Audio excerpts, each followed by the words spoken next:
What's up guys, it's Michael here and welcome back to FudgeMuppet. Today I'm here to bring you the latest installment of our Skyrim Remastered build series, and after 2.5 years we're breathing new life into this old classic. We've got an all new backstory which leads right into far more personal and immersive role-playing, and combined with new skills and perks, this build has been totally optimized for the most fun, shield-smashing role-playing experience possible. This is the Marauder. After living life as a prisoner, the Marauder crawled her way up from suffering to being revered and feared by everyone in Cyrodiil. She is no stranger to pain and turmoil, and she feels alive and empowered when she inflicts it on others. After learning to fight with a mace and a shield like a brutal savage, the bandits of Skyrim will flee at the sight of her. Dressed in imposing orcish armor and skull war paint, wielding a spike-covered shield and a nefarious black mace, no one can match her ferocity on the battlefield. Now before we get into the build, just remember that you can find timestamps in the description below to help you get to whichever part of the build you need when creating the Marauder for yourself. You can also find the link to our social media and our newly created Patreon if you want to support us. But with that said, let's hop right into the Marauder's race, standing stone, and stats. The Marauder is a high elf. This means she can use her highborn blood to regenerate magicka faster for 60 seconds once per day. She also has a passive increase in magicka of 50 points. Her Outma blood also grants her a +5 boost to enchanting, which is useful for this build. Use the warrior stone early on as her skills are predominantly from the warrior category, but after that grab the Atronach stone to help deal with annoying mages. 50% spell absorption is just so good,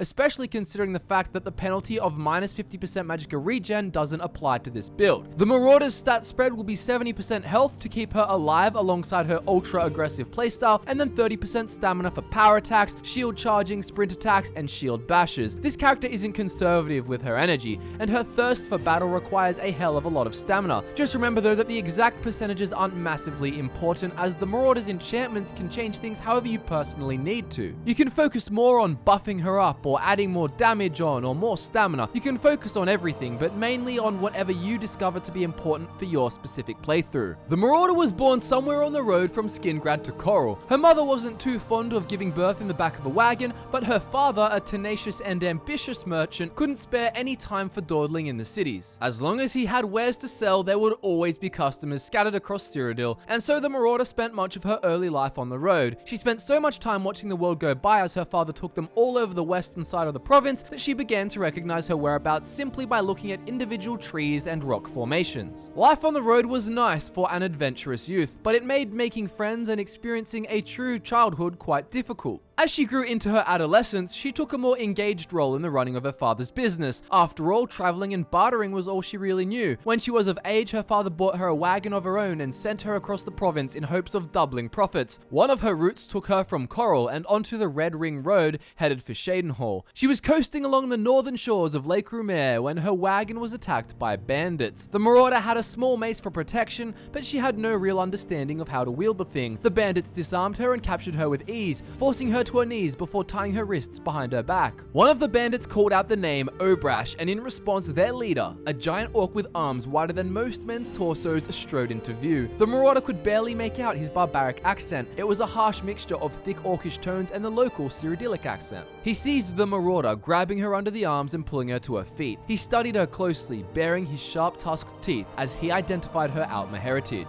Obrash concluded that he'd get quite the ransom for a high elf hostage. Someone would come sniffing about, as many of the golden-skinned snobs had more money than they knew what to do with. So hefting the Marauder onto his back, Obrash made his way off the road and back into the brush. Over his shoulder, the Marauder could see the other bandits stealing her father's wares. She would have lashed out in anger if Obrash's grip on her hadn't been so strong. All she could do was cry. The bandit encampment was set up in an old, abandoned Aelid ruin. They hadn't gone inside. Instead, they'd made a fortress from the remains of the exterior walls and pillars. The place was covered in stolen decorations, everything mismatched and obviously looted from countless unfortunate traveling merchants. For the first few weeks, the Marauder was bound at the hands and feet and tied to a tree. She had spat at them every time they came near her, until her hunger forced her to swallow her pride and accept their offerings. Eventually, they gave her more freedom, removing the bondages from her feet and letting her sit at the campfire when it was cold. But even then, she refused to speak, scowling as they shared stories of their treacheries and horrific crimes. Eventually, more months later, Obrash had decided to bring the Marauder on raids, keeping her close by as he killed and looted innocent travelers. He was a cruel monster even by Orcish standards, but he'd had the decency never to hit her or even humiliate her in front of the other bandits. One raid just north of Coral went not as planned, and Obrash lost one of his men. When they returned to the encampment, he was visibly furious. When his eyes fell on the Marauder, she felt a panic. Surely he knew by now that her parents had given up on finding her. The Marauder had come to terms with that reality weeks ago in long sleepless nights. Obrash strode over to her the same way he had the first time, a walk that would send many brave warriors fleeing. He beckoned her to follow him, and she had no intention of refusing. He led her into the Aelid ruin and pulled a mace from his belt. She thought he was going to kill her, but instead he handed her the mace. He took her deeper until they stumbled upon a skeleton holding an old rusty sword. Obrash wanted to train her and told her that bandits don't use practice dummies. That was luxury for spoon-fed nobles. The Marauder felt no fear when the skeleton stumbled awkwardly towards her. She had seen enough horror at the hands of Obrash's bandits, and her life had been devoid of meaning for a long time. The skeleton swung a creaky right arm swipe, and the Marauder ducked beneath it before slamming her mace into the skeleton's exposed ribcage. The skeleton shattered into 100 pieces and bones rained down onto the stones. The force of the impact made the Marauder feel alive. She hadn't felt powerful in a long time, and with the mace in her hand, she felt in control. She looked at Obrash, and he grinned. The Marauder practiced for hours, taking out the pain of her existence on endless waves of sluggish skeletons. By the time she was done, she was sweating and breathless. Obrash took her back to the camp late into the night and began unfurling the rope to bind her to a tree. But before he could do so, the Marauder shook her head, taking him suggestively by the arm and leading him into his tent. From that day on, the Marauder learned to take back control of her life. If Obrash was the king of this bandit encampment, she was his queen. They formed a relationship, and no one wanted to disrespect her as a result. To them, she was the boss's property. As time went on and she continued to train, she grew more powerful. Together, Obrash and the Marauder led raids and ambushes,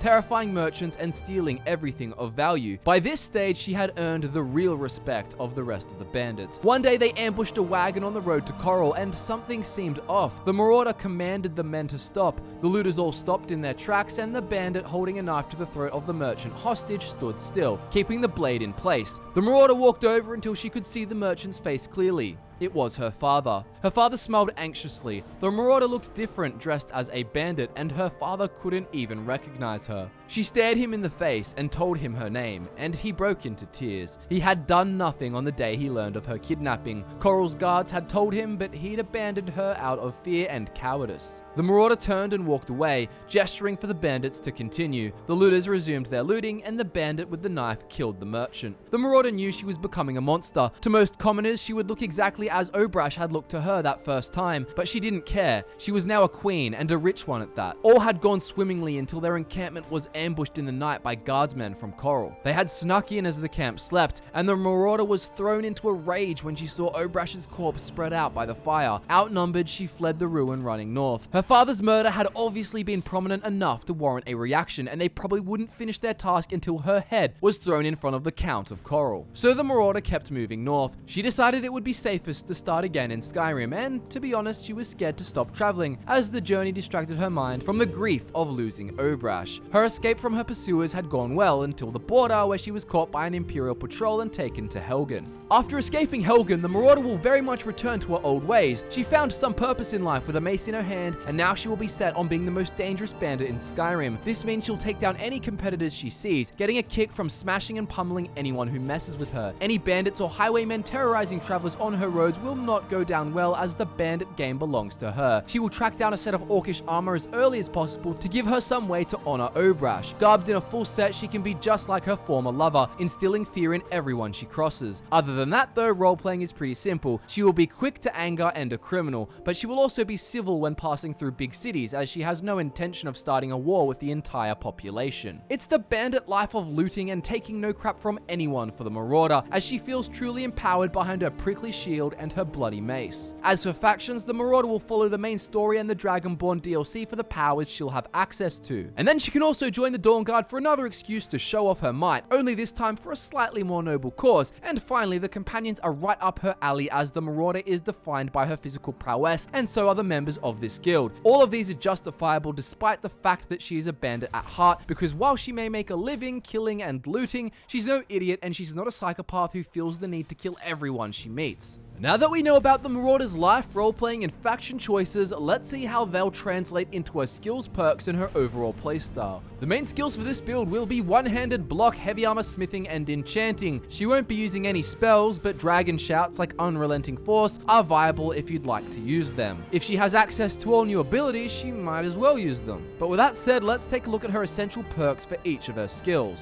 At the hands of her mentor and cruel captor, the Marauder learned to feel a sense of worth when armed with a mace, channeling her anger as she battered her enemies. For that reason, one-handed will be one of the Marauder's key skills, and from this skill tree you should take the middle branch up to and including both Savage Strike and Critical Charge. Usually we don't include the latter, but due to the fact that the Marauder's playstyle revolves around charging into battle, you should get quite a lot of use from it. With this perk, you can do a one-handed power attack while sprinting for double critical damage. It's not that powerful, but it's pretty damn cool. Next up, we have the Marauder's other key offensive skill, and this one goes hand in hand with her aggressive approach as it allows her to be even more brutal, practically turning into a living battering ram as she rushes in with her spiked shield raised. This skill is of course block, and while it is usually considered a defensive skill, the Marauder has the ability to turn that on its head, playing conservatively sometimes, but usually ducking behind the shield and bowling herself headlong for a strike. From this skill tree, take everything. The left branch is great for resistances and defense, while the right will give you all the tools to take down foes with the shield, and with a unique shield that causes bleeding, the Marauder will be truly lethal. The Marauder's combat prowess is inspired by her deceased lover,